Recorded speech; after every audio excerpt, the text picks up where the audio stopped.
Is the world a more lonely place than ever before? And is it getting more lonely? It is. Yeah, to answer your question succinctly, it is. That doesn't mean loneliness hasn't always been around. Loneliness has been around since the dawn of humanity. It was essential for our survival. And so I think sometimes, I'm sure over the course of history, the causes of loneliness have been different. The ways it's shown up for individuals in societies has been different. And so I do like to differentiate that the loneliness that I'm talking about is the modern loneliness epidemic, what we are dealing with right here, right now. And it's different than historical loneliness in a number of ways. The modern loneliness epidemic is caused by 4 or 5 factors that I always like to emphasize. The first is birth rates have declined drastically. Our herds have shrunk. We need herds. We need to live amongst other people to survive, and with the herds shrinking, we're very aware of it. Our nervous system gets activated by being all alone, not having as many built-in connections from birth.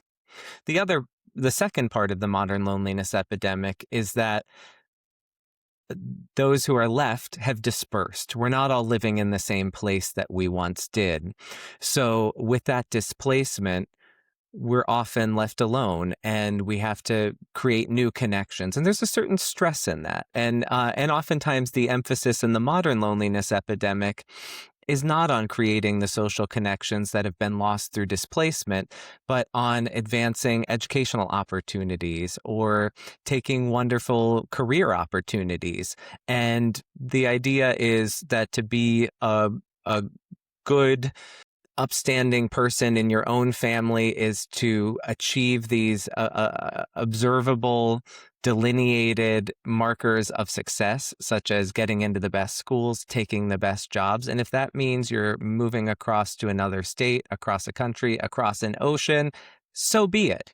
And we don't really talk about the effects on one's social and mental health in those cases, which is that we have to sometimes build our social lives from the ground up when we've taken these opportunities. And the third is that amidst all of this, our social skills have really plummeted for a number of reasons, but we don't know how to create connection like we did. We don't know how to maintain connection like we once did. We don't know how to recover from adversity of interpersonal relationships like we once did. And this is all happening as the tech wave is crashing on our shore, both just in terms of everything being at our fingertips, and now with, not even really addressing so much AI, which is going to replace human interactions with algorithmic ones. So we're just now starting to understand the implications of that. So yes, the modern loneliness epidemic is very distinct from the loneliness that we've always experienced as humans.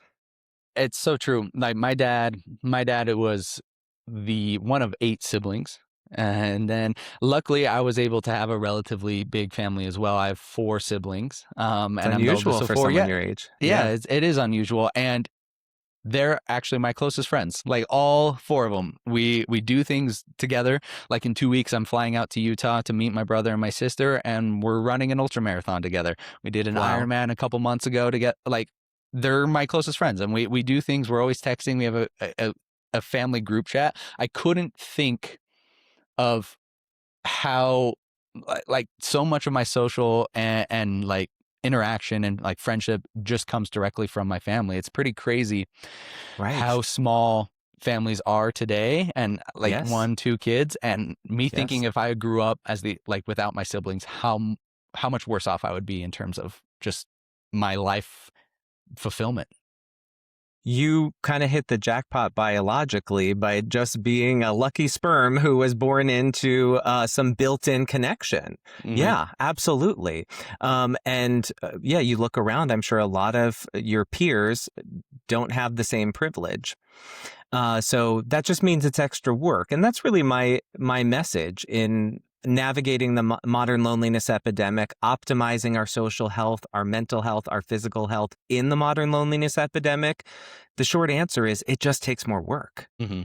We have to build it. Yeah. We have to build what we were once born into.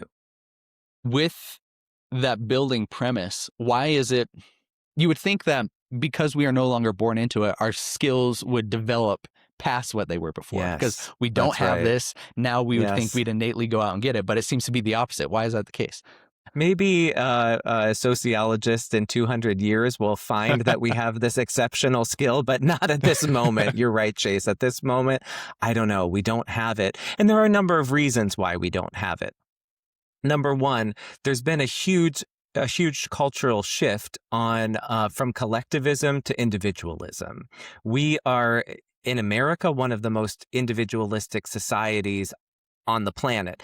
But other collectivistic societies are following the same trends. It's not like we're, the only ones doing this, but we have a much more extreme notion of this. And so that's, I think, the genesis of a lot of the social problems is just this focus on the self. To be a good son growing up in America means to figure out your own successes. And a good parent in modern America is focused not on how do I hold the family together and help my son or my daughter understand what it means to be a member of this family, a member of this society, a member of this community, but how can I help them go live their best life? Whatever that means to them. That's going to be different to my first son, then to my second son, to my daughter. All of them are going to have very different trajectories, and to be a good parent means to go help them actualize those things.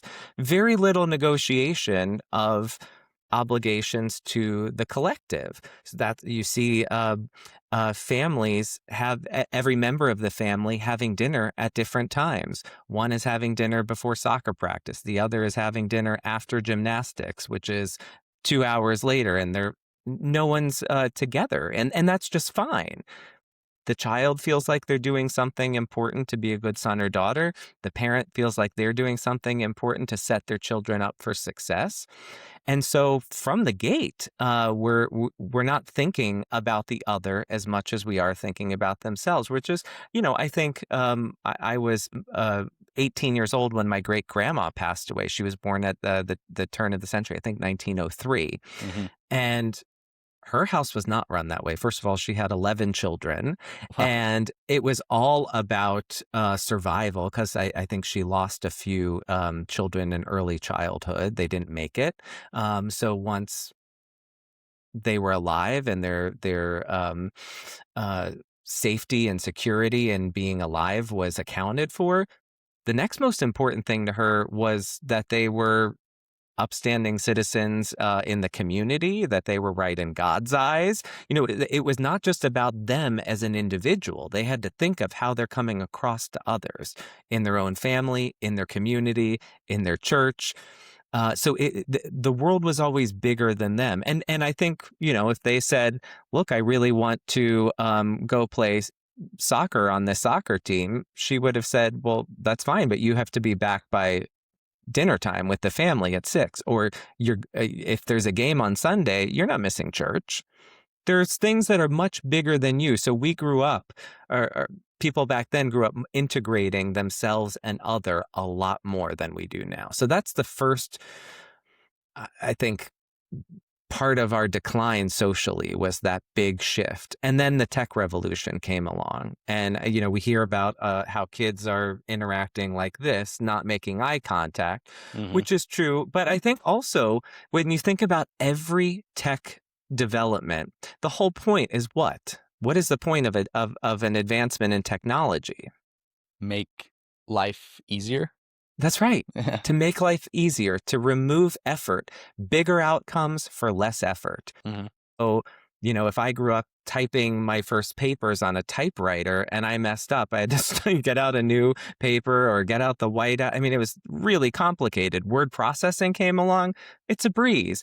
Or if I did a research paper, I had to go to the library and search through the card catalog to find the right books. Now it's all at my fingertips. I can look up any subject, delve into the research very, very quickly. Mm. And then came social media and social technology. And I think that we oriented ourselves in the same way, Chase, to social technology developments, that Mm-hmm. this is going to make my social life easier. This optimizes everything. Mm-hmm. And so in the effort of optimization and the ideals of lower effort, I hear people complaining as a clinical psychologist that yes, they have people in their lives, but it takes so much effort. It's too much work. It's too complicated. And so therefore they believe it's not worthwhile. And I think that's part of what we've lost in our culture and through the tech revolution has been that sometimes the biggest payoff comes from the biggest effort. Mm-hmm. The things that are most meaningful to us, the things that contribute to our health the most, take the most effort. Real quick, before we get too deep into this conversation, I wanted to give you guys a peek under the hood when it comes to the data. So the data on this app shows me that less than 21% of my average monthly listeners are actually subscribed to the show. Now, subscribing to the show helps way more than you'd think. It helps the show get pushed out to more people. It helps the show grow. It helps me get more guests. It helps improve the quality. So if you guys like listening to me and more importantly, like listening to the guests that I'm bringing on, do me a quick favor, hit the subscribe button right here on this app, and we will continue to grow the show bigger and better with each and every episode. Thank you so much. Yeah. I mean, I completely agree. I come from a fortunate background in that aspect of like sport and doing hard things. So Yes. So like, like when I get fulfillment from completing an Ironman or an ultramarathon or whatever I choose to do, it's innate. Like, yes, I'm going to get more fulfillment from doing this thing that's really hard than I am going to be sitting on the couch. But I often didn't think about the socio applications as well, like putting myself out there. But it's very true. Like I was mentioning before we started recording, my wife's in medical school here in Colorado. We're not from Colorado, so she and I moved and we didn't know anybody out here. And innately, I now have more friends having been here for almost 2 years than I did before I moved here because Wow. I didn't know anybody and I wasn't okay with that. And so I did these hard things. I put myself out there. I started going to a fencing class. I had to go to new gyms. I into board games. So I went to the local board game stores to find friends. And that's not something I did at my local, hub from where I grew up because I just knew people and, I had this set comfort group of people that I was comfortable with versus coming out here. I had to get really uncomfortable and that has benefited me tremendously. And it has taught me that getting socially uncomfortable is okay. I now do more things than I have ever done before, even if I feel uncomfortable because that's what I had to do when I first moved here. Right. So you see the payoff of discomfort and effort. Yes. Yeah, 100%. Yes. And I think it's unfortunate that people, like the reason I was able to do that is because I'm so used to discomfort physically, like not Yes. is what I'm saying. And so I feel like maybe some people don't have that background of this is discomfort. This is just part of the process and there's payoff behind that. And so they think making friends is supposed to be easy. And if it's not easy, they are weird or something's wrong with that. Yes. And I never really thought about that until you brought it up. The parallel between we're also, a more sedentary, lazier people in general with poorer physical health, bigger rates of obesity.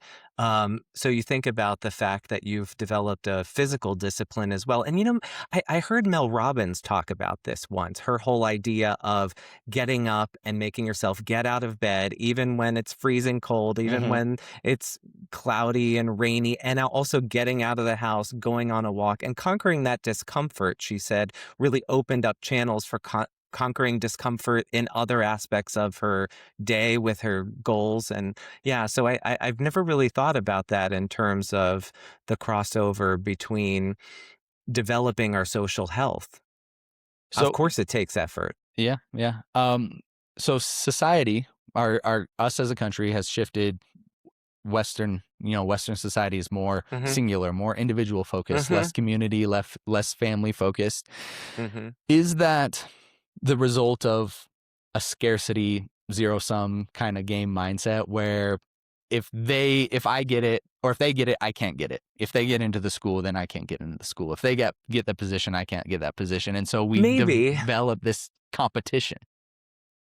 Maybe. I mean, some people think it also comes from our pioneer days, just that we were kind of the adventurous ones who Mm-hmm. did, ultimately move here from other places without our families sometimes as Mm-hmm. individual pioneers. We had to build everything from the ground up. Mm-hmm. So we weren't embedded in a culture that existed for hundreds or thousands of years. So there can be all sorts of reasons. Yeah. I've got some stats here, some numbers, and I want to read them off and kind of get your opinion on their accuracy or what you think. One of these is from a study in 2006. I believe it's the McPherson, Smith, Levin, and Brashear's study. It says the average American has less than one close confidant in their lives that they can turn to in a time of need. Is that true? Isn't that, yeah. And isn't that crazy? It's devastating when you Yeah. really let that sink in, that there are people, the majority now of the people in our country, if they fall on hard times or they're in a pinch, they look around and don't have anyone that has their back. Like, just taking that in now, I mean, I have goosebumps thinking about that. It is really horrible. Is that, just the lack of built-in, family members, the built-in? It's everything. Yeah. It's the full spectrum of everything that I mentioned that influences the modern loneliness epidemic. Yeah, our herds have thinned. There's no one around. Social skills have plummeted. We've also been taught to not need people. This is one of the things that I think really motivated me to jump in as a clinical psychologist to try to tackle the modern loneliness epidemic, is that I saw people in my own field who, in my opinion, were giving terrible advice, which is, you don't need anyone. Focus on yourself. Be stronger as an individual. And if you find yourself living alone and socially isolated, disconnected, go ahead and turn the radio up or put on some ambient background noise so you don't really experience your own loneliness.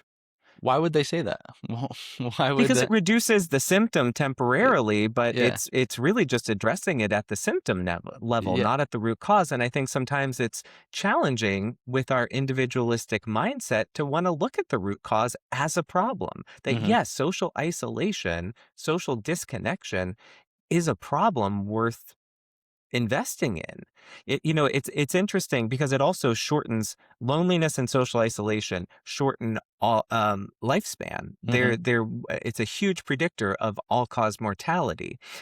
Research has also shown that it's as deleterious to our health and longevity as smoking 15 cigarettes per day. That was going to And be my next one. Yeah. yeah, and how much have we invested in understanding the ill health effects of tobacco, in campaigns against tobacco, getting people, and largely successful. I mean, it's Mm-hmm. amazing when you go to other countries, you see how many people smoke compared to Americans. We've invested in our health and longevity by going after a huge industry that had its grip on the American healthcare system. So Mm-hmm. that's not an easy thing to do. We see how that happens in how industries have grips on our politicians, and it's really difficult, but we did it. And it's the same the same threat to our physical health. But no one's looking at it because I think we have to confront that that rub of individualism, of Mm-hmm. extreme individualism, and seeing it as part of the problem. Just to continue on the physical detriments, another stat here: lonely individuals face a 29% increased risk of heart disease, a Yes. 32% increased risk of stroke, and a 50% increased risk of dementia. Yes. That's insane. That's crazy. Insane. Right. If loneliness were a virus, we'd be calling it a pandemic, Yeah. Uh, right? yeah. When you look at 100%. the physical health data on this, on the problems that are caused by loneliness and social isolation, it's wreaking havoc on our health. Mm. How does it and our mental health as well. how does it like the social isolation present? Like when people are feeling like, do people often conflate it with like anxiety or depression? Like Yes. how is it presenting? Yeah, and that's a very good question because that's what I have seen in my work over 20 years as a clinical psychologist is that it doesn't scream out loneliness to most people. Most people don't register it. Yeah, they're more likely to register anxiety or depression or malaise or a lack of volition or register a drinking problem, quite frankly. So we're not trained to tune in to loneliness, even though it is a core signal in our body that is baked in for evolutionary purposes, in the same way hunger is. Hmm. Hunger, and interestingly, pangs of hunger light up the same places in the brain as pangs of loneliness. Really? Isn't that Yeah. fascinating? Why is Yeah. that? Well, I think because it's a primary evolutionary drive, social connection, and we can't survive without connection. Historically, we can Hmm. now. We actually Hmm. can now. That's the reality. But it's a blip on the continuum of human existence that we actually can. So, when we experience a pang of hunger as a child, as a baby, um, we don't know what that is. We're told what it is. Hmm. Our caregivers, our parents say, "Oh, you're just hungry. Let me get you a bottle. Oh, you're hungry. Let me get you a snack." And so we start to associate that feeling. And now we know what hunger is for the most part. It's rarely confusing, the signal of hunger in our body. But no one's putting words to it for us in our development. That's a Hmm. pang of loneliness. And it makes sense because look at you. You don't have anyone right now. Hmm. So here's what you should do. So yes, when I work with adults, it's often operating on them very quietly but powerfully. Mm. How are so let's say, somebody comes in asking for your help. Hey, I have depression, I have anxiety. How do you root out those as maybe the actual cause and it's actually loneliness? Like what are the steps that you're going to decipher? Well, what has happened for me in my career is that I was engaging as a therapist in the best practices for the treatment of anxiety, for the treatment of depression, for the treatment of alcohol use disorder, a number of things. And my patients were very hardworking and very dedicated to their treatment and taking all of the right steps for themselves to do what I was telling them to do, and then finding themselves still depressed, still anxious. And when I would look at the way their lives were structured, very common in New York City to have almost workaholics. They Hmm. go to work, they dedicate, an hour each way for their commute, 12 hours of working, and they go back to their studio apartment and wind down for the day. And then they catch up with work on the weekends and have very little social interaction. And they wonder why their nervous system doesn't settle and they're still anxious. Of course, the nervous system isn't going to settle. They wonder why they have poor sleep. That's an interesting one, too, is that people who experience loneliness at higher rates and social isolation are less likely to have a good night's sleep. The body just doesn't relax Interesting. in the same way as when Hmm. we're connected. So, yeah, when in my work, I began to understand at some point, and not through training, it was just observation because these things aren't being looked at in the way that they should, in my opinion. So these were things conclusions that was coming to by working with my patients and seeing what happened after we went through a successful treatment for anxiety. Are you finding that people that are coming to you or people who suffer from loneliness are like single individuals, or are they married? Like, is it equal? Good question. Most, it's obviously much more likely for single Hmm. individuals. Again, evolutionarily adaptive, right? Hmm. To have a distress signal go off in our body if we're not finding our mate. This is Darwin, right? Hmm. So we're not immune to those evolutionary drives, um, and quite frankly, for the majority of the history of humanity, we were toast if we didn't. Hmm. Imagine trying to hack it in the wilderness through a winter without someone to help you build shelter, help you find food, help you chop firewood for heat. You Hmm. just weren't going to make it. So yeah, now we have a utility company that supplies that for us, but it's a blip on the continuum of human existence. So the unpartnered are one of the highest demographics to experience persistent loneliness. And it's about a quarter of those who are unpartnered report persistent loneliness. Interesting. What about, is there significant gaps between male and female? Are men more lonely? Are women more lonely? That's a great question. And it's one that I don't fully trust the data on because they're showing actually that women tend to be a little bit lonelier than men. But if you've ever met a man whose Yeah. wife passed away or who went through a divorce, you see the effects of loneliness really quickly. Mm-hmm. And I think in my anecdotal experience, being a man, treating men in my practice, just having men in my life, um, you tend to see how women hold the social world of a man. Mm-hmm. They're the ones who are organizing social connections, sometimes even with the man's own family of origin. Mm-hmm. Like the man wouldn't see his parents or his siblings if the wife weren't organizing it. It sometimes even gets that extreme. So I do think that women tend to be better social initiators. Um, Men also historically have not been as in tune with their own emotional vulnerabilities, Mm-hmm. at least outwardly, at least even naming it. As a clinical psychologist, I see this all the time when I work with men. Sometimes they'll tell me, I'm thinking about this for the first time, Dr. Ellis, or I can't believe I'm saying this out loud. I've never said this before. When I work with women, they tell me very intimate details of their life and their vulnerabilities, but I know that they've told 5 of their girlfriends already. Mm-hmm. Mm-hmm. This isn't the first time. Yeah. I mean, when you said you don't trust the data, like I was fully expecting you to say men were more lonely. Because Yeah, I mean, just thinking out loud how like this data was possibly acquired, like I think the odds are a woman coming in and saying I am lonely or this is lonely is significantly higher than a man A even coming in at all, but then B right. even recognizing that they are That's lonely right. or Yeah, saying that. that's right. That's yeah, it's very interesting. We mentioned the promise of social media, the promise of Zuckerberg and Facebook. We are going to make the Yes, world more connected than ever, and yes. yet that doesn't seem to be the case. Why does the lack of connection that social media provides not scratch the same itch? I think of social media, especially scrolling on social media, Mm-hmm. as, a little posting, a little scrolling, as connection junk food. We have a pang of loneliness, let's say, or just feeling isolated, and we can log on to Instagram or Facebook and start scrolling, see our friends, see our relatives.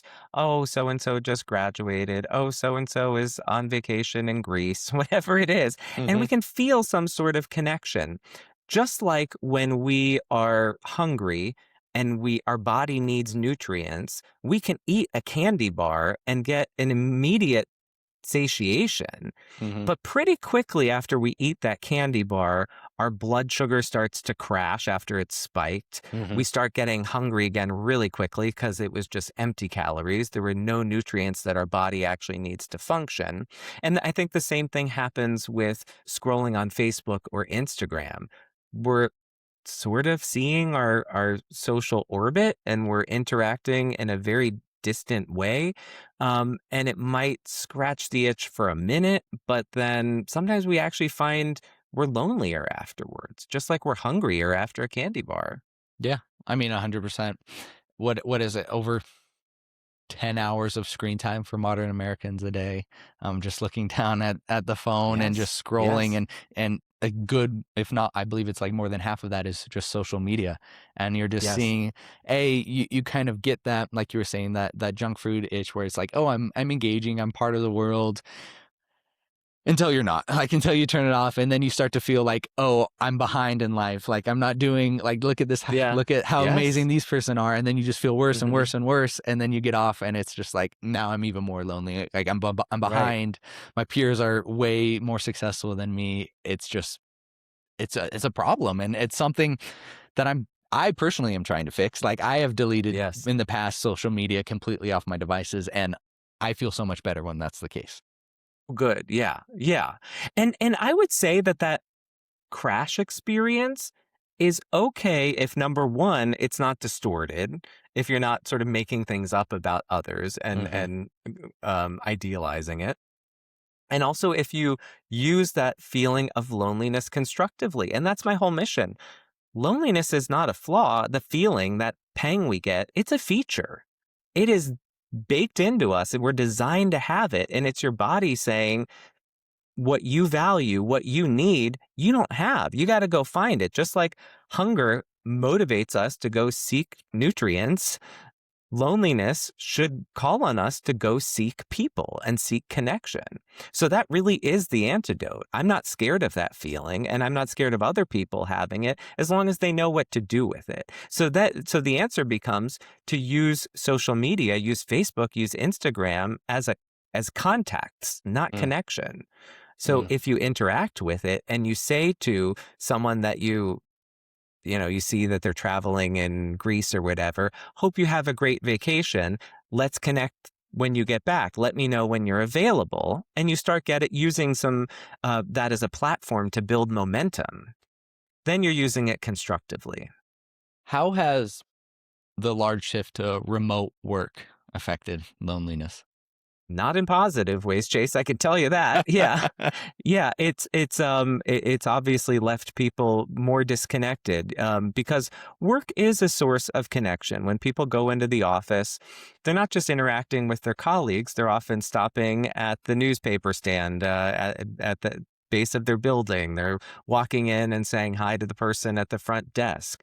And those micro connections, that's what we all felt with the COVID pandemic, is that Hmm. micro connections got lost when we were on, maybe we were on some sort of Zoom with our family members and we were having game night. So we were interacting, but we didn't see someone at the checkout line. Oh, something just happened. I'm still here. Are you still here? Sorry about that. I don't know what happened there. Anyways, where should we pick up? I mean, I would like to pick up, as you were saying, treating social media like contacts to and Versus connection. versus connections. What Yeah. pairing that with what we were saying earlier, like the lack of social skills that we've seen in today's world versus in the past, how do people go about developing these? Like they don't know where to start. How can I go start making these friends? How can I develop these skills so I can have close friendships? That's a great question. So I created a friendship formation formula because I actually just also, similar to you, moved to a new town 5.5 years ago. I'm 600 miles from the closest family member. I didn't know anyone in my town, and I started from scratch. I moved with my immediate family, so I wasn't totally alone and isolated, but I had to build my social world from the ground up. And I approached it not by thinking of how do I build friends right now, but how do I interact with the people that are around me? And I think that's a big shift because I see a lot of people saying, I need to make friends. I need to find a romantic partner. So I need to go on an app and go to a meetup group. And they find themselves surprised that when they go to a meetup group at a cafe or a bar, that they leave 2 hours later and don't have a friend. And friendship isn't built that way. Friendship is built by, number one, repeated exposure. So you can't go to a one-off event expecting to come back with deep, meaningful relationships. You'll see people, you'll have micro connections, but you won't really enhance your social world in a substantive way. So it's important to have people who you're interacting with, who you're around frequently, Hmm. that you have repeated exposures, and where you have some sort of shared experience. I think that really takes the pressure off. So the example that I used when I moved to my town, I had been living in New York City for a long time, so I didn't have access to the things that um, often suburbanites have. And that, for me, that was tennis. I grew up in a suburban area playing tennis. I liked playing tennis, but in Manhattan, I never had a chance to play tennis. And I Hmm. moved out to this little town in New Jersey where I live, and we have tennis courts right outside in front of the school. And there was a flyer that I saw for a tennis clinic an hour every Tuesday night. And I thought, I'm going to brush up on my tennis skills. But it was 6 weeks every Tuesday night. Hmm. And so when I was playing tennis, I was interacting with other people in my town. And for the first couple of weeks, we were just focused on the ball and the tennis, Hmm. rackets, and kind of playing the game. But then we show up a little early. We start chatting. How old is your kid? Where do you work? Where in town do you live? And the ice gets broken. Hmm. And when you start doing that week after week, relationships start to form and they Hmm. start to deepen. And it just becomes more natural.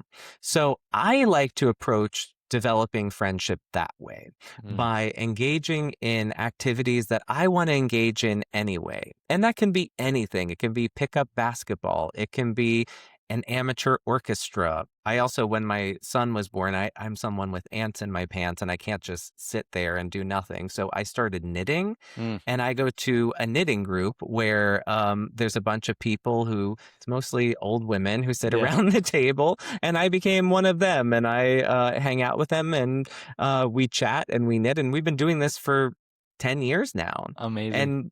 And friendships have deepened this way. There are people for whom they have social anxieties or they feel socially awkward. Hmm. And for those people, I think there are a lot of resources. I tend to follow them online who are, it's not me, I don't really feel like this is my area of expertise, but who help people develop their social skills, help people identify things to talk about, help people um, perfect their mannerisms in a way that they feel confident engaging socially. So I Hmm. don't think I'm one of those people, but I do encourage people to find those resources out there. Vanessa Van Edwards is a big one. I think Hmm. she's excellent. Even finding accounts that have focus on manners and etiquette. Hmm. I think sometimes just understanding the social guidelines really helps people feel more confident of how to engage when they go over to someone's house for dinner, or if they were to invite people over, how they would handle that. Yeah.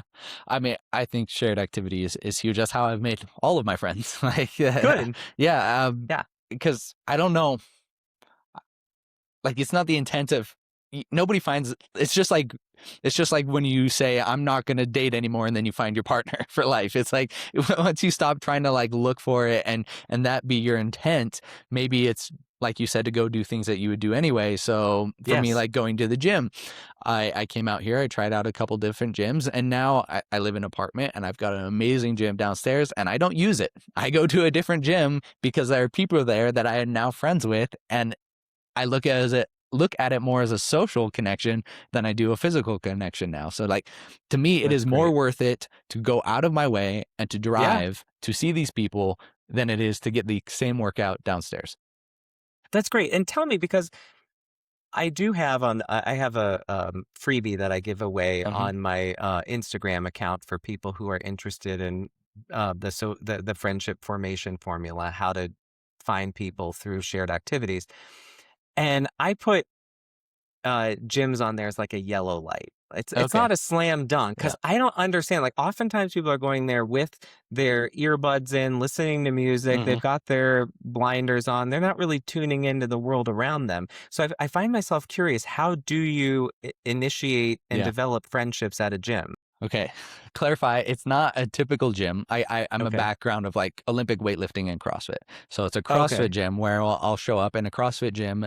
You usually have a coach and you have a class where everybody's I doing the see. same workout and everyone gathers around. We walk through movements and stuff like that. So it's a I lot see. easier because nobody, It's you're right. interactive. Exactly. Yeah. It's interactive. We're warming up, we're talking, we're breaking the ice. And usually I'm seeing the same group of people every day. Cause like if I go to a class of 330, people are probably always going to go to the same class that works for them. And so I getting see. really Yes. comfortable with this group. So Yes. I Yes. That makes completely, sense. completely agree. Going to like a Globo gym, like a Vasa or something like that would be a lot more difficult versus going to a community class-based gym. Then it's a lot Yeah. easier. Were there, and maybe you guys like spot each other Yeah. sometimes. So Hmm. yeah, because certain Hmm. things can be precarious. So Yeah. you're Or engaged in each other's. there's not enough barbells or not enough weights. So you're like sharing weights and then you're forced to interact. And then eventually it's like, oh, hey, Travis, hey, Josh, what's Yes. up? And you see people every Yes. single day. Okay, that makes a lot more sense. Yeah, Yeah. good, good. What are some other things that are like green, yellow, red that on your formula? Well, let's start with the red because I Yeah. think it's really important to know what doesn't work. Mhm. And number one is our one-off meetings. People are saying, "Oh, I'm gonna go to a paint and sip," which is nice, and it's you chat while you're there, but it's a one-off experience. Mhm. Or things that are not conducive to interaction, like that. That's what I've always thought about a gym. I've never really gone to the type of gym you describe. I go to the one where everyone's kind of in their own world. And or so I've had people who have gone to like classic movie meetups where they Interesting. screen classic movies at movie Yeah. theaters, but you're not talking. The whole Yeah. point of a movie is you don't talk. But on the contrary, things like book clubs are really good, where you join and oftentimes people in book clubs say they talk much less about the book than their own Mhm. lives. Mhm. Churches and spiritual spaces are great as long as it's not like a meditation center that's supposed to be Mhm. quiet and reflective and focused on yourself. But, churches and synagogues are often designed to have cultures of connection and tradition and repetition and interacting with life at different stages, which is really wonderful. Sports are always really wonderful. Mhm. People do community theater, community orchestras. I've even said, it depends on where you are, but where I am, libraries are more than just books these days. Mm. They offer so many groups. They have chess clubs, they have knitting groups, they have book clubs. They're kind of like department stores now of Mhm. things that they offer. It's not just going to find a book and checking it out and leaving. So I always encourage people, especially who are trying to do this on a shoestring, to check out their library. Another thing that's absolutely free is volunteering. Mm. Now, again, if volunteering experiences mean, showing up at a soup kitchen every Thanksgiving, nothing's going to happen from that. Mhm. But yeah, my mother moved to Florida 10 years ago, and she tutors kindergartners and first graders who are struggling to read. So she shows up multiple times a week, same school, same teachers. She has a great community there that's come out from repetition and volunteering. It hasn't cost her a thing. Mhm. Mhm. Oh, one I'll throw out there too.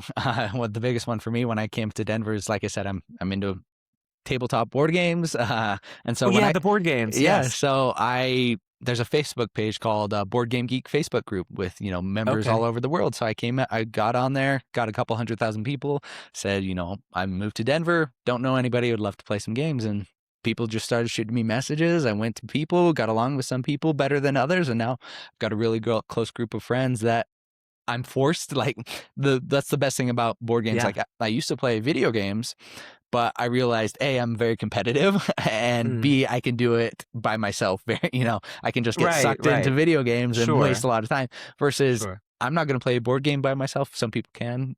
I'm not that person. And so for me, it's forced social interactions. Like I get people to come over, we're hanging out, we're talking, and we're playing games together. And that one's been huge. So I would recommend that as well. That's great. So that's something that you and people on a Facebook group are organizing your own private meetups for board games. Yeah, that's how it initially started on the Uh-huh. Facebook group. Now it's just I have a core group of people that Yeah. we Yeah. now like we're busy. We're all busy. They have two of them have like newborn kids, so we just have a set schedule. The last Wednesday of every month, that's going to be our guaranteed time where we get together. And then if we have got more time before or after in the month, we'll try to organize that. But we have at least one time a month, and it's been great. We all look forward to it. It's something really fun, and it allows us to connect. That's wonderful. Yeah, really wonderful. I happened upon a game store in DC last summer. I was just Yes. traveling through DC and I saw they had a bunch of tables set up and they have different game nights. I mean, that might cost money. I didn't check into that. And even here, near where I live, I took my son to a game store to get a video game. But they had some tables and some people who were there after work who come and I don't even know what they were playing. Unfortunately, I'm not really much of a board game Yeah. person, but yeah, they all seemed to know one another and be Mhm. having a really good time. So Yeah, that does seem like something to add to the list. I highly recommend it. How do we think this loneliness epidemic is going to progress? Are we going to be coming out of it, or does it seem like we're No, trending deeper into it worse than ever? 100% deeper. Yeah. I'm not a psychic, but I can assure you, I'd bet all my money on it that it's only Mm. going to get worse with AI and with replacing human connection with more algorithmic ones. It's so pervasive. The investment in technological advances that remove human connection are everywhere. Just little seeds that have been planted and are in some stage of development, and they haven't even fully grown yet. Well, so Yeah. let's talk about that. As the AI develops, it gets kind of a larger memory. Like I use Claude a lot, and Claude Hmm. like has a co-working feature, which it's freaking awesome. But I can like designate Claude to work in a certain file on my computer, and I can fill that file with whatever I want. Like for each podcast, like I'll get the transcript, and I'll have it go through my portions, maybe highlight good questions, things like that. Um, and so AI is getting a memory. It's starting to learn and know you Yes, you yes, you yes. a lot deeper. Do you think that's going to have a negative impact as these models develop? Once Claude knows me as my personal friend, I'm talking to it each day, and it actually knows my life. That's going to continue to have a negative impact. Absolutely. And it already has. I think, I'm not so doom and gloom. I think that there have been, I've actually seen AI come in to help in interpersonal situations where couples are having an argument, and rather than staying saturated in the reactivity and pulling the knot tighter, one of them goes into AI and says, my boyfriend is doing blah, blah, blah, blah, blah, and I don't know what to do. Just by kind of taking that time and getting a little perspective, you are dialing down the reactivity, and people are finding that they come back a little more empathic. Because when we're in those kinds of high conflict situations, we're not terribly empathic. We're really in a survival mode, and we're just thinking about ourselves. So when you engage with AI and AI holds the other person's perspective, it knows you a little bit, and it tries to kind of be helpful, that can be really nice. And I've seen positive benefits that people are resolving conflict through the help of AI. So Yeah, but that's good. as it gets worse and more developed, there's no need now to go like why That's would right. the as we were talking right out of the gate, discomfort. Why would I go be discomfortable and meet real humans when I can be very, Yeah. very comfortable and have this person Yes. reaffirm and tell me everything? This That's AI. right. That's right. For sure. Yeah, that's going to be really interesting. What if you were in a position of a genie with three wishes? What were some things that you would then do to kind of pull us out of this epidemic? Number one, I think this needs to be a focus of parents and you hear parents. I have an 11-year-old son, and parents are abuzz with what are we going to do with Hmm. the wave that's crashing on our shore of AI and replacing jobs. They're mostly thinking about it from a job perspective Hmm. of how can I. The paradigm was always that focus on if I focus on my grades in high school and then SAT scores, I get into a good college. When I get into a good college, that means I leave with a important credential on my resume to get a great job, and then I'm set for the rest of my life. And then as parents, we can relax. But no longer can we rely on that paradigm. That's what parents are contending with right now. Hmm. So I always encourage parents to focus on these soft skills of keeping your child social, building their social world, building their social skills, because whatever happens, whatever our future is, that AI is going to govern in some way, we're going to be better off with social skills and with people in our corner versus being isolated and self-absorbed. What are some? I'm not a parent yet. My wife and I are hopefully coming. Gonna be doing that relatively soon in the progression. Like I was saying, she's in medical school. What are some things that you would then suggest for developing those social skills and the connection in our children? Is it sports activities? Is it things like that? Yes. Yes, I always tell this. My son is an only child, so he does not have any built-in connections in our family, and we live 600 miles from our closest family members, which is not an uncommon story these days. And I can tell you one thing: connection is not going to come from sitting at home on a device playing gaming. It's just not. So we have to resist the urge as parents to allow our children to be on these devices all the time. We have to insist that they socialize in person. And I always tell my son, if my son says something like, this happened last summer, a neighbor kid came by who he likes, who he really likes hanging out with. And this neighbor kid likes basketball and said, why don't we go over to the park and shoot some hoops? And my son said, "Oh, I don't like basketball." And the kid was like, "Okay, bye." And a half an hour lonely. I'm so bored. I'm so lonely. Yes. If you start turning things down, if you say, "Yeah, I don't do windows," or "I don't do basketball," like there's going to be no one around. So the more that you remain open and curious, and you participate in all that you can and expose yourself, you're going to be the one who says, "Yeah, I can join you on the basketball court. I can join you for a game of chess. Yeah, we can go for a hike together. We can uh, go for a drive together. We can do whatever," right? That Hmm. you have more opportunities for connection. Hmm. So definitely setting the stage for connection. I think also um, parents can really involve their children in their extended families and those extended family structures, promoting family values, family connection, so that they understand that there's more to them than just themselves, that they're rooted. Even if their roots aren't all right here, they understand. I spend a lot of my time with my only child traveling to keep him connected to cousins, Hmm. to aunts and uncles, to grandparents.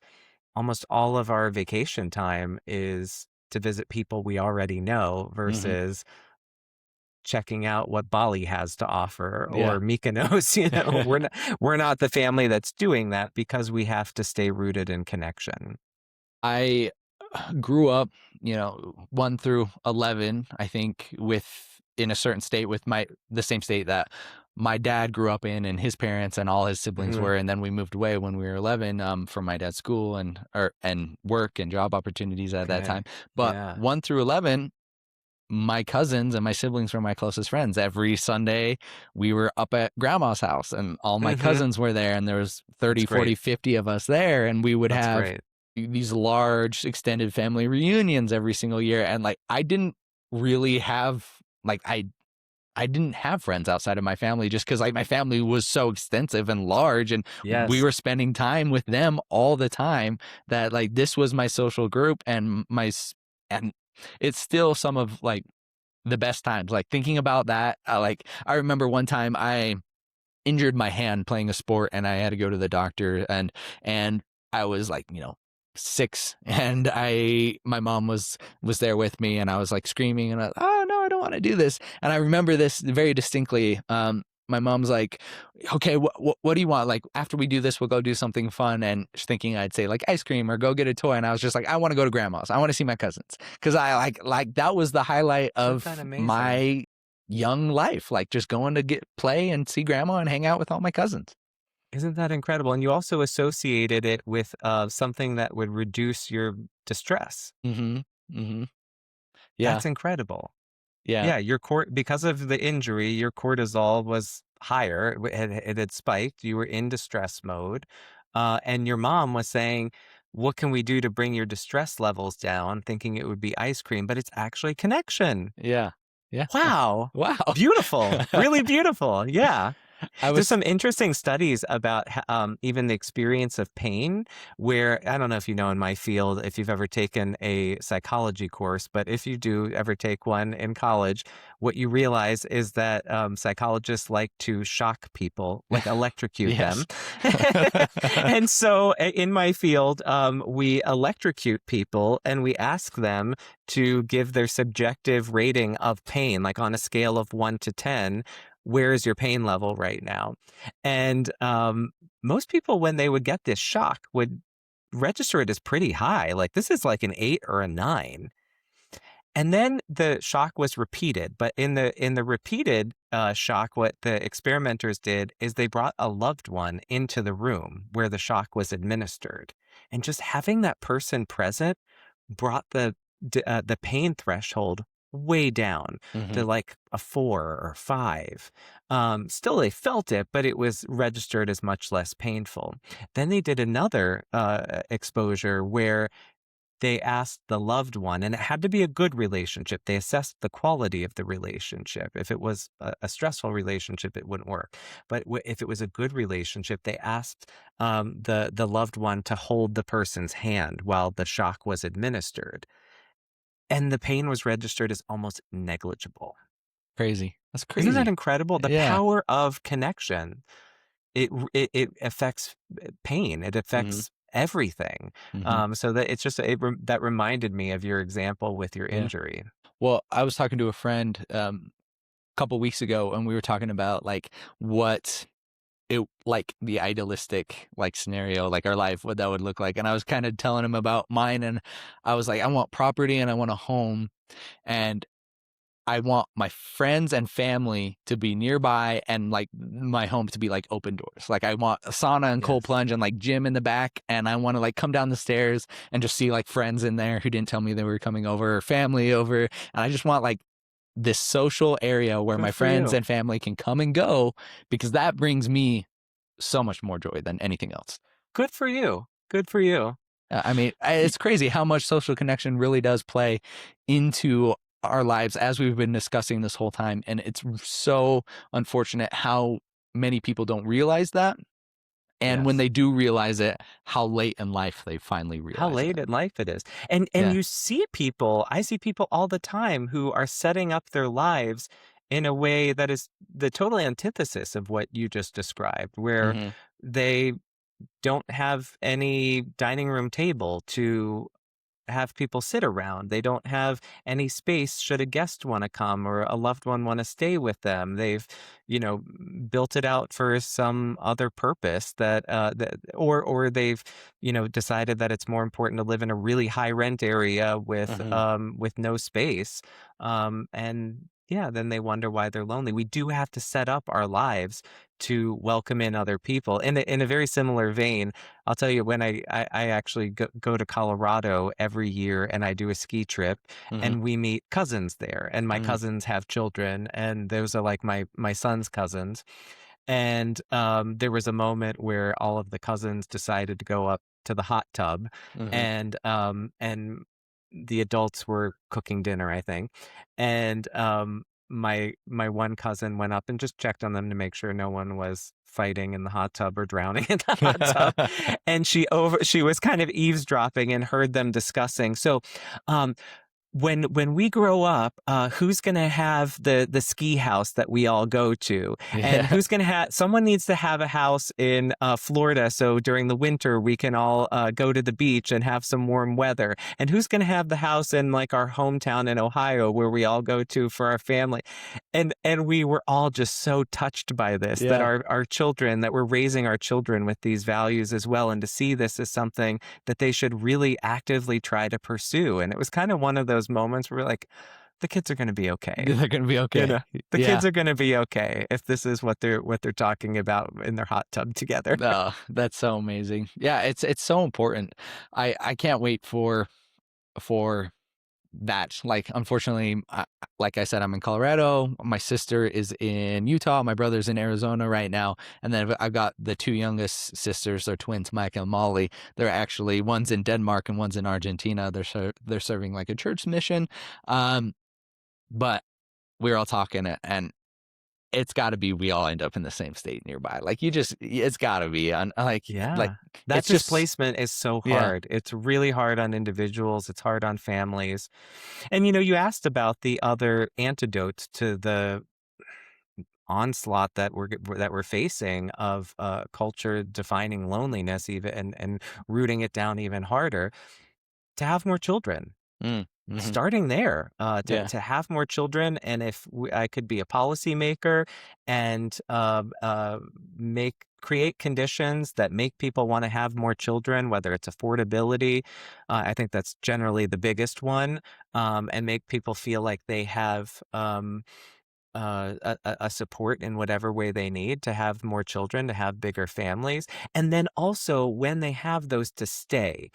Being here on the East Coast, which is a really high tax area, one of the most unfortunate things I see is parents moving to a suburb with a great school, paying a ton of money, an ungodly amount of money in taxes. I have there's one community nearby where I have a friend who has just a 4-bedroom house. It's a nice new 4-bedroom house, and she has 3 children, and it's on a postage stamp size property. And this was a few years ago. She was paying $55,000 a year in taxes. Jeez. I mean, some people don't even understand. It's hard Yeah. to compute that this exists. But even sometimes when I look at real estate back in my hometown in Ohio, I'm shocked at the tax rates. And so what happens here, what we see a lot of, is people get that house. They say, "All right, well, it's just for when my kids are in school." They raise the kids there, and then when the last kid graduates, they're out of there. They sell Hmm. the house. They move to Florida. They move to Arizona. They move somewhere where they can get a break from their taxes, where they can feel like they live more affordably, and then they've displaced the family. Hmm. They've caused rootlessness for themselves in their senior years. The children all of a sudden are uprooted, or their roots are not there anymore, and so they experience that displacement, and it's an awful system. So I think that would be another really important thing to fix, especially for loneliness among seniors and elders, that they should not have to leave the homes that they grew up in, or that they raised their families in, because they can't afford it. Hmm. Do you find, is there a skew, like a curve, like if we were to look at loneliness depicted by age, when does it start to bump up higher? What are the ages that most people tend to be the most lonely? The highest age group is 18 to 29. Okay. And that's about a quarter of the population reports persistent loneliness between 18 to 29. It's on par with the uncoupled. So those are right about the same rates. Then there tends to be a improvement in middle age, and then a worsening in 55 and over. And that's, like we were saying, kids move away, parents move to new states, tax breaks, warmer weather, they don't know Yeah. people, and Yeah. unfortunately also death, people die. People die, right, exactly, exactly. And I think with all this displacement too, one of the questions is, and it was one I faced when I was in family planning stage, is, oh, I'm not going to be around my family when I have children. I'm not going to have support. And what I see people doing here is saying, well, it doesn't work then. Maybe I shouldn't even have children. Maybe it's not Hmm. even worth it. Maybe it'll be more of a problem. And I think that also gets back to that same mentality that's been created by the tech advancements. Is always the goal is what's effortless. Hmm. And having children is not effortless. Raising children is not effortless. It's actually a lot of work. It's deeply meaningful work. But when people, I hear more and more people confronting the reality, and it's a good thing that people are confronting the reality, but then they're saying that's a deal breaker. Hmm. If it's too much work, too expensive, and I don't have the support, then why do it at all? Hmm. And that's a Hmm. real tragedy. Yeah. Yeah. I mean, it is hard. Like we were saying, I live in Denver, Colorado. It's an expensive place. Things are expensive here. My wife's very busy in school. Yeah. Talking about having kids. It's like we were talking about. It's like how. It's like do you Right, feel right. ready? I'm like, no, I don't feel ready. We won't ever feel ready. It's like you're in medical school and then you're going to go to residency and then you're going to be a doctor and I'm going to be working on this. You're going to be working on that. It's like if we just wait till we're ready, we will never have kids. It'll So it's never like happen. you Yeah. gotta find a way, I guess, if that's something you want, just to make it work. Yeah, make it work with the discomfort. Like Yeah. to accept, yeah, it's not going to be comfortable. It might not be Hmm. comfortable financially. It might not be comfortable in terms of we're going to have a lot of sleepless nights. Yeah, there's a lot of ways in which it's not comfortable. Just like going to the gym and doing your CrossFit is not Yeah. comfortable at times, but the Yeah. payoff is quite remarkable. Another stat here, 15% of men report having no close friends at all. Um, why do you think that is? Like when I think of my friendships versus my wife's friendships, like her definition of like, a girls' night or having fun with her friends is they all come over and they sit on the couch and they just talk the whole time. Mhm, None of mhm. my male friendships are that way. It's like, what are we going to do? What are we going to go, and very honestly, like surface level talk always occurs, but like I think about it and it's unfortunate. It's like there's very rarely that deeper level of communication Yeah, and that's that too that bad. talk. Do you find that to be the case between men and female or men and women and In what's large going part, on I there? think there is a generational shift. Mhm. Men are getting more in touch with their emotions, which is a good thing, and they're able to discuss that with other men. With every generation, they're getting better at that. But yeah, there's always been that classical difference in that men are more stoic. They talk about sports. Nothing really goes beyond that. It would be very high risk socially to talk about vulnerability. And so yeah, men really need a revolution in this sense that I think has started. I think we're Mhm. in it a bit, and we're still seeing how it's panning out. On top of that, men are just not as good at social initiation. That much we Mhm. know. Yeah. So they're less likely to have that repeated exposure with friends. But I really am honestly, Chase, seeing more and more men have deep emotional relationships with one another. Mm. Yeah, I mean, it's something I want to develop. Like I look at my brother. My brother's been very good at developing long-term friendships. Hmm. Um, much better than me. He's younger than me by about 2 years, and he's still very close with his friends, certain friends with high school. He's very close with his friends from Good. college. Yeah. They so much so that they'll come to family trips with us. They'll come hang out with us. I know them. They're very close with me. And it's something that I really admire about him and his friendship. And just to continue the conversation that we were discussing earlier, is like discomfort. It's like if I want that to change in my friend group, I've got to be the one to get uncomfortable first. Right, right. Sometimes, yes. Yeah. And you have to look for signs that this is going to be safe, but ultimately make that leap of faith. Hmm. Hmm. Right. I was fortunate to grow up, like I was saying, with my close extended family, but also when we did move away, growing up, I was able to see the close friendships that my dad actually developed in grade school, still being very strong with him now, like in his 50s, like every year, he and his closest friends from grade school and their spouses, they all go on a cruise together or they all go on a vacation Oh, together. And that's wonderful. I'm like, Yeah. and they're really close in my life. It's like I know them all very well. I know their kids very well. And it's really cool and it sets a really good expectation for me of what like friendship truly can be. It's like it could be an extension of family if it's treated well and if you foster that community and that relationship. Yeah. It was modeled for you. And I think that's a really Hmm. important value for parents is that we have to model this ourselves. Hmm. That Yeah. said, that said, having all of these great models, like there was a time, in my early 20s where I felt very alone, even having all of these things around me. And Yeah. I think that time that felt really alone, I felt very alone is like I didn't know what to do with my life. Like I was competing in CrossFit at this time, then I stopped competing, I got injuries and I was like I don't know where that direction is going to go for me. How often does career or activity or purpose play into our feeling of loneliness? Well, I think what you just described is a very normal experience for Mm. that age. Hmm. That's precisely what we're called on to do is to they call it launching when you go Hmm. from adolescence to young adulthood is what am I going to do with the rest of my life, how am I going to live a self-sufficient life, a financially solvent life, and so we have to be able to answer those questions, and it can be deeply uncomfortable to confront. Sometimes we're confronting um, that our practical world is not going to support our idealized version of our world. So we have to confront that. And that's really vulnerable. We sometimes have to confront our limitations. Yeah, I'm not going to be really successful if I pursue what I had always wanted to pursue. And these things are really hard.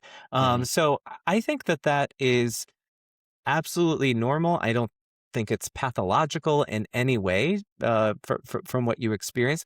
I think it's going to be easier when we're embedded in a support system of family, of friends, of confidants, and ideally ones that we can turn to and discuss our vulnerabilities with. Hey, I don't know if I'm going to be able to realize my dream of becoming a singer, or I don't know if I'm Hmm. going to realize my dream of becoming a professional basketball player. And that Hmm. makes me feel terrible. Hmm. Am I worthy of X, Y, and Z? To be alone with that versus to be able to turn to someone and talk to them about that, it's wildly different. Yeah. Yeah. I think true connection, to be truly connected and to have true connection, you have to actually know yourself, who you are, what's going on. Hmm. Because like if you put on this facade like that social media leads you to put on, or be the type of person that you think you need to be, whether or not if that's not true to you, you're going to attract people that you aren't truly like, who aren't a right fit for you. You're not going to attract the type of friends who truly know you and understand you. So I think to develop that true connection, you have to be willing to be your authentic and true self. Your authentic and true self. Yes. I Yes. wanted to be careful about what you Yeah. were saying, because sometimes people are saying in order to love and be loved, you have to first love yourself, as if you have to kind of Mm. forego connection until you've worked on yourself and you deserve it in Hmm. a way. Hmm. And that message is out there pretty pervasively right Yeah. now. And it's one that I really reject and I think is dangerous and keeps people lonely. So, Mm. yes, we can definitely deepen our relationships the better we understand ourselves. And that's really important. But we can also grow through relationships. Hmm. Sometimes we understand ourselves and who we are and what we're capable of because of the people that we love and love us and the people that we interact with. So a lot of that self growth is done through relationships, not autonomously. Mm. James, this has been an absolute pleasure. I always like to Likewise. wrap up each podcast asking my guests two questions. The first being, who do you think I should speak to next and why? And then the second is, what's a book you would most recommend for me? Okay.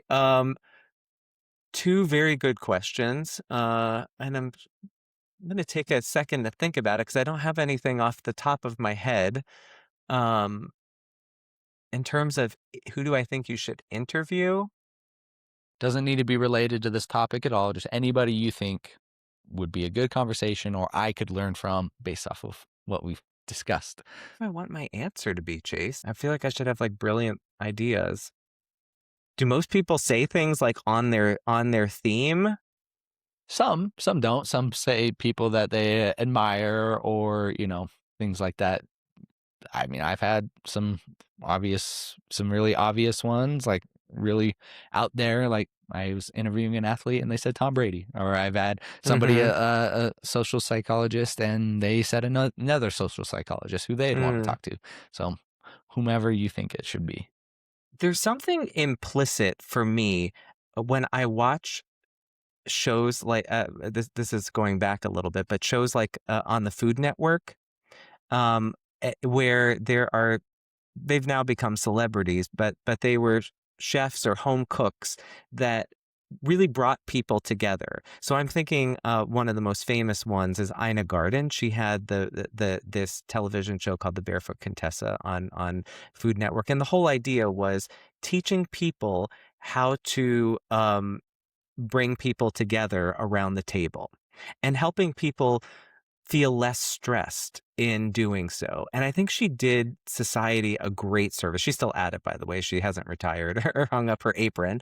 But she did this. Bobby Flay did this. Martha Stewart did this. Alton Brown, all of these Jamie Oliver. These are all people who made people feel comfortable preparing food for other people so that they could bring them together. And I just think I always want to hear from these Yeah. types of people. I want to get their thoughts on the modern loneliness epidemic, the ways in which they're seeing it play out, the ways in which to see if they even understand their contribution to helping to fight it, because I really think that they do. Um, I have felt so much more comfortable welcoming people into my home because I know how to make a big breakfast when everyone wakes up, or I know how to make some simple things, food after work, just assemble some easy finger food that we can all sit around and nosh on while we're catching up and chatting. I think that's really important. And the more disconnected we get from doing these things ourselves, the more we're door dashing, the more we're buying fast food or prepared foods, the more disconnected we get. And when we think, I've got to have people over, it's a scary, intimidating, overwhelming thing to imagine. And Yeah. so we hold back and we wait, and nothing ever happens. At the start of this year, one of my wife and I's New Year's resolutions was we wanted to have more people over. We wanted to host more brunches, more dinners, more game nights.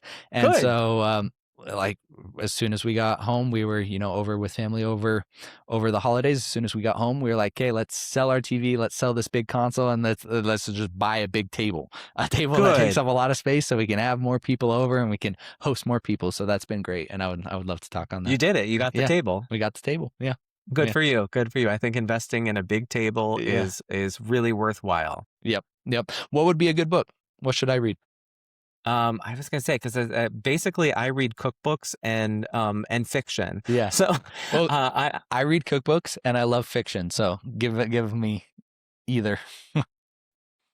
One of the best books I just read that I really am recommending to most people is called The Great Alone. Great Alone. Yes, Kristen Hanna. Okay. It's written, there's a sort of living off grid type of a plot where a family leaves the West Coast in the 70s because the father of the family has returned from Vietnam, PTSD out the wazoo, lost one of his best friends, is having a difficult time integrating back into society among civilians, and his best friend, who he fought with in the war, left his cabin in the middle of nowhere, Alaska, to him in his will. So he, at this time where he's returned from war and is facing all of this inner turmoil, he has an opportunity to move with the family to this off-grid cabin in the middle of Alaska. And they have to kind of learn how to live that way with no grocery store in sight, how to live through a long, dark winter, and ultimately rely on community. Yeah, that sounds like a good read. I will add it. This being a question that I ask all my guests, you can imagine the list grows faster than my reading. I'm sure it does. But I try to read. I read as much as I can, so this will be good. And I'm always reading a fiction book and a nonfiction book, so the fiction list is usually shorter, so I can get to this pretty good. Okay. I just finished 2 books yesterday. Actually, I finished Seven Eves. It's like a sci-fi. It's pretty good. I don't get into sci-fi, unfortunately. No. And then I finished Jurassic Park. I had never read the book, so I read the book, and the movie's actually way better than the book. So I can imagine that the movie would be better. It's one of the few. Yeah. Well, James, where can people follow you? I know you're going to start some long form content soon, so that's super exciting. Yes, on YouTube. Yeah, I started bringing my reels from Instagram over to YouTube Shorts, but I haven't created any longer form on YouTube, but that's coming in the next couple of months. But right now I'm just on Instagram and YouTube, Loneliness Doctor. Loneliness Doctor. Same on YouTube. I'll have those tagged below. This was an absolute pleasure. Again, thank you so much for your time. Likewise, Chase.